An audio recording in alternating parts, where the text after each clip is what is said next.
We are the Webers, and this is 5 Minutes, the holiday edition, where my wife and I interview each other. How difficult was it adjusting to the family life? I want to say not difficult at all. That's because I made it easy for you. Yeah. There are certain things, as a touring musician and just like as sort of a professional personality, I guess, you're kind of on call to be that personality all the time.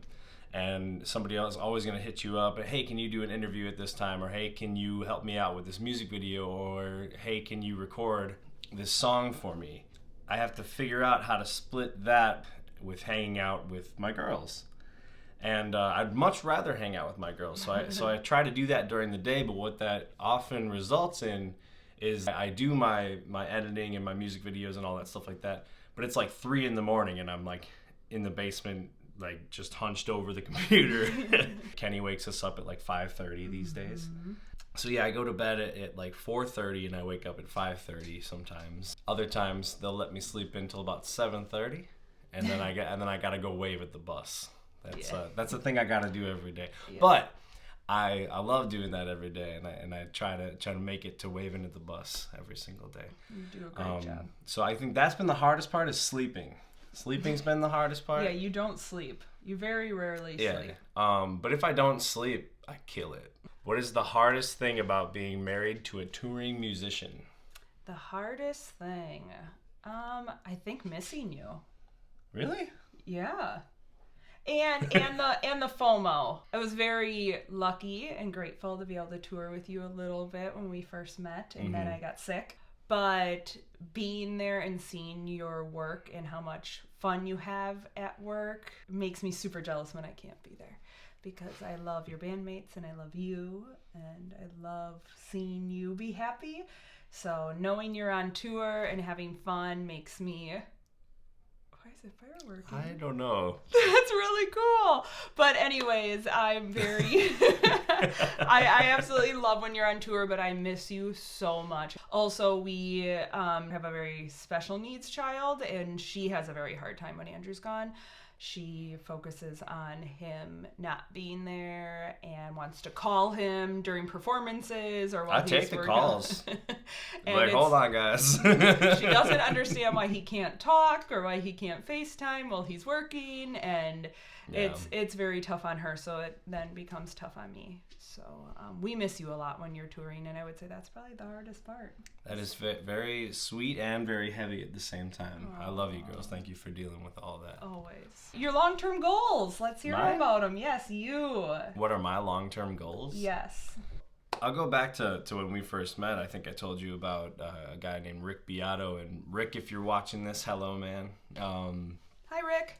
As Whiskey of the Dan, we recorded with Rick Beato. He's a really awesome producer, killer guitar player. He's got an awesome YouTube channel where he interviews a lot of people. Maybe he'll have me on someday. But anyway. Sounds like a good goal. That's a good long-term goal. That's one right there. Get on Rick Beato's YouTube channel. But seriously, though, going to his house and recording and working with him and seeing how much he can do without having to leave his family was very inspiring to me, because you see a lot of people and they're just like, oh man, the family life doesn't really work out in this profession.